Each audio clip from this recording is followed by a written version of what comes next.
ज्येष्ठ नेते, आपल्या राज्याचे माजी मंत्री आणि आमचे मित्र बबनरावजी लोणीकर, ज्यांनी आपल्याला मार्गदर्शन, आवाज नको वाढवतो, ज्यांनी आपल्याला मार्गदर्शन केलं ते आपले आमदार नारायणराव कुचे, माजी आमदार विलास बापू खरात, ज्यांना आपण नगरपालिकेच्या अध्यक्षपदासाठी मतदान करणार आहात, ते आमच्या देवेनी कुलकर्णी, केदार कुलकर्णी, मंचवर उपस्थित असलेले सर्व भारतीय जनता पार्टी आणि सपाचे कार्यकर्ते, माझं वाढवतो मी जरा गळा बसेल, आणि या कार्यक्रमाला उपस्थित असलेल्या सर्व अंबड शहर आणि परिसरातून आलेल्या नागरिक बंधूंना, जास्त सभा घेतल्यामुळे माझा गळा बसलेला आहे, कारण मी सांगलीच्या सभेमध्ये 2-3 ठिकाणी गेलो, परतूरला गेलो, भोकरला गेलो, बाकी ठिकाणी गेलो, त्यामुळे गळा बसेले, मी जोरात बोलणार नाही, जास्त बोलणार नाही. आज आपली प्रचाराची सभा आहे, कार्यालयाचं उद्घाटन आहे. सर्वप्रथम मी आजच्या प्रचार कार्यालयाचं उद्घाटन झाल्याचं सर्वप्रथम जाहीर करतो आणि आपला विनंती करतो की 2 तारखेला नगरपालिकेचं मतदान आहे. भारतीय जनता पार्टीची निशाणी कमळ आहे. या कमळ या निशाणीचं बटन दाबून देवयानी कुलकर्णी आणि आमच्या सर्व नगरसेवकाला आपण निवडून द्यावं अशी आग्रहाची विनंती करण्यासाठी मी बबनराव आणि आम्ही स्टेजवरची सगळी मंडळी या ठिकाणी आलेलो आहे. मित्र, मी आल्या एकदा सगळ्यांच्या चेहऱ्याकडे नजर टाकली की कोण कोण या सभेला आलेले आहेत, आणि माझ्या लक्षात आलं की अंबड शहरातील एक गरीब वर्ग की ज्यांना आपल्या समस्याशी रोज संघर्ष करावा लागतो, अशा प्रकारचा वर्ग या ठिकाणी या सभेला आलेला आहे. मी आपल्याला एक प्रश्न विचारतो, सगळ्याला जरा लक्ष देऊन ऐका. या सभेला श्रीमंत कोण कोण आले? जरा वर हात करा. श्रीमंत कोण आले? कोणी नाही. या सभेला गरीब कोण कोण येईल? वर हात करावा. जरा गरीब कोण कोण येतात बघा. बबनराव पाहिलं का तुम्ही? श्रीमंत नाही, गरीब आहे. एकही हात श्रीमंताजवळ झाला. मी गरीबाला एक प्रश्न विचारतो, पुन्हा एकदा वर हात करायचा. या देशाचे प्रधानमंत्री कोण आहे? मला सांगा तुम्ही. जोरात सांगायचं. कोण आहे? पुन्हा जोरात सांगा. कोण आहे?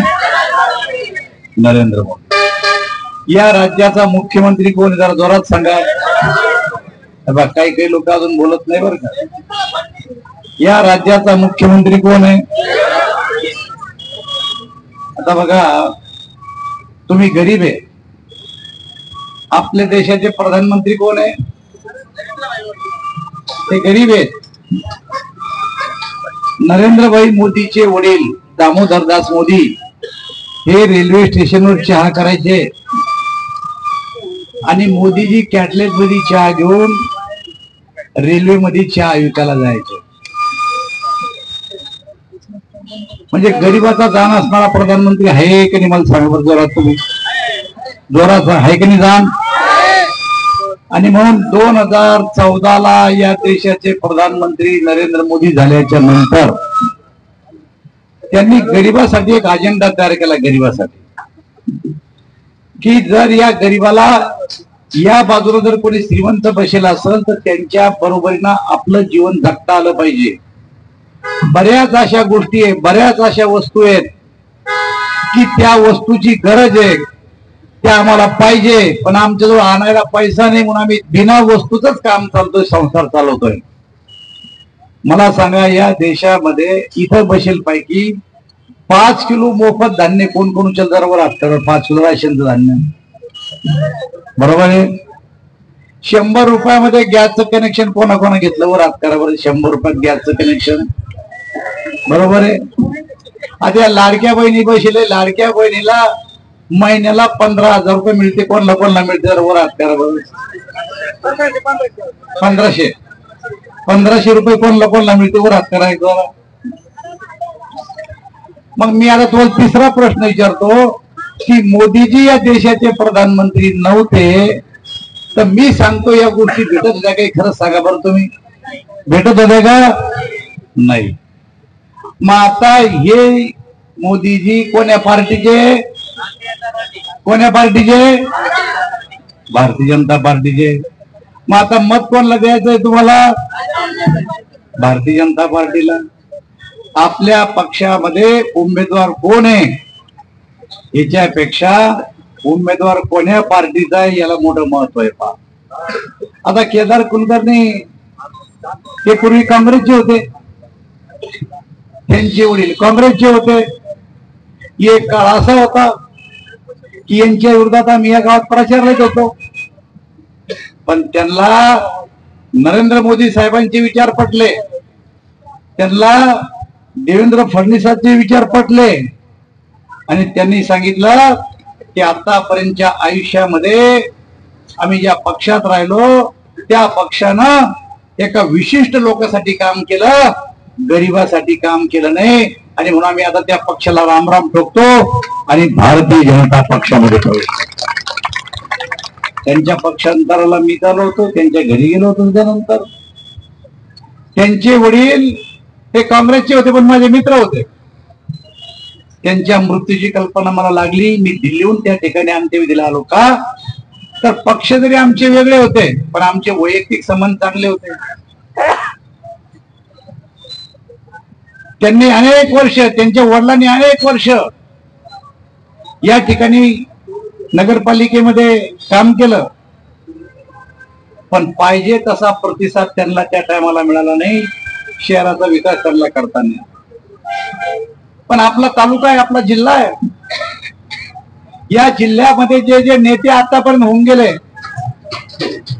त्या नेत्यांच्या बद्दल जर तुम्ही अभ्यास केला पाहिजे, तुम्ही विचारलं पाहिजे की तुम्ही खासदार होते काय केलं, तुम्ही आमदार होते काय केलं, तुम्ही मंत्री होते काय केलं, हे जोपर्यंत तुम्ही विचारणार नाही तोपर्यंत नेत्याला काम न करता सुद्धा तुमच्या पुढे यायची हिंमत होईल. पा मला आठवतं नारायणना आता बोलता बोलता सांगितलं की दिवाळीचं स्नेह मिलन होतं आणि त्याच्या अगोदर राष्ट्रवादी काँग्रेसच्या नेत्यांनी हा रस्ता करावा म्हणून भीक मागो आंदोलन केलं होतं की आता पैसे गोळा करून झोळीत आणि सरकारला पाठवू, तुम्ही जर पैसे नसेल तर आमचे पैसे घ्या, आमचा रस्ता करून द्या. मला त्या दिवशी व्यापाऱ्यांनी इथल्या सांगितलं की दानवे साहेब तुम्ही केंद्रात आहे, भीक मागो आंदोलन चाललं, आमचा रस्ता खराब आहे. मी त्या दिवाळी स्नेह मिलनामध्ये सांगितलं, म्हणलं माझा स्वभाव नाही आश्वासन द्यायचं, पण देतो तुम्हाला. लोकसभा 3 वर्षावर राहिली, जर मी जालना ते वडीगोद्री रस्ता केला नाही तर तुम्हाला मतं मागायला येणार नाही, ही गोष्ट मी त्या टाइम सांगितली. आणि मला आनंद की त्या टायमाला आम्ही या ठिकाणी चंद्रकांत दादा, बबनराव आम्ही आलो आणि या ठिकाणी रस्त्याचं उद्घाटन केलं. केवळ एवढंच नाही तर राष्ट्रवादी काँग्रेसने त्या काळामध्ये आम्ही आणि गोपीनाथराव मुंडे शहागडला आलो असताना 20 जाती म्हणून आम्हाला काळे झेंडे दाखवले. मुंडे साहेबाला मंत्री असल्यामुळे काळे झेंडे दाखवले 20 जाती म्हणून. पण ज्या टायमाला शरद पवार मुख्यमंत्री होते, ज्या टायमाला पृथ्वीराज मुख्यमंत्री होते, विलासराव मुख्यमंत्री होते, त्या टायमाला रात्रीची वीज यायची, दिवसा वीज येत नव्हती. सालदार जर ठेवायचा असला तर सालदार माझा सालांडा तो, पण रातचा बारीत जाणार नाही. मालक बारीत चालणार जात नव्हता. पण आज काय स्थिती आहे 2014 नंतर?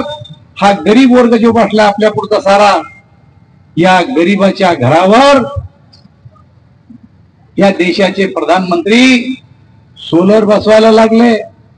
विजेचं काम तुम्हाला पडणार नाही, 24 घंटे वीज तुमच्या घरामध्ये असणार, ही गोष्ट आपण लक्षात घेतली पाहिजे. यांनी काळे झेंडे दाखवले. पण तुम्हाला माहिती आहे की मी फक्त रेल्वे मंत्री होतो, मी या देशाचा कोळसा मंत्री बी होतो. आपल्या देशात 30 वर्षे पूर्ण एवढाच कोळसा आहे. मोदीजींना सांगितलं की यानंतर कोळशाचं काय, कोळसा पुढे नाहीये. आणि म्हणून त्यांनी नवीन एक प्लॅन आखला आता की आपल्याला जी वीज मिळते ती 80% वीज कोळशातून होती. आणि 30 वर्षानंतर जर कोळसा सापडणार नसेल जमिनीत तर काय करायचं? तर आता तुमचे 33 kV सबस्टेशन जेवढे तेवढे गायरान जमिनी घेऊन त्या ठिकाणी सोलर बसून ती वीज तुमच्या 33 मध्ये सोडणं चालली. आणि त्यातून 12 घंटे वीज शेतकऱ्याला दिल्या जाणार आहे. पहा, ज्या राष्ट्रवादी काँग्रेसनं आम्हाला काळे झेंडे दाखवले, त्या राष्ट्रवादी काँग्रेसला मी सांगू इच्छितो की आता काळे झेंडे तुम्हाला दाखवायची पाहिली जनता काळे झेंडे दाखवून तुम्हाला आमच्या देशाच्या प्रधानमंत्र्यांनी जालना जिल्ह्याला 12,500 कोटी रुपये दिले आणि आता सोलर पॅनल बसवून लावले. 5 वर्षी बिल येणार नाही मोटरीचे. तुम्हाला सोलरच्या मोटरी 100-90% सबसिडी द्यायला सुरुवात केली सरकारनं. अशा वेगवेगळ्या प्रकारच्या गरीबाला मदत होईल अशा प्रकारचे योजना सरकारने आता काढलेलं आहे. आता खरं म्हणजे आमच्या डोळ्यापुढे बबनरावने आता आठवण करून दिली तुम्हाला की ज्या वेळेस आम्ही यायचो आणि लोकांच्या पुढे मांडायचो की वीज गेली नाही पाहिजे, पण जेव्हा आम्ही सत्तेत आलो तेव्हा आता वीज जाऊ देत नाही, अशा प्रकारची परिस्थिती निर्माण झाली.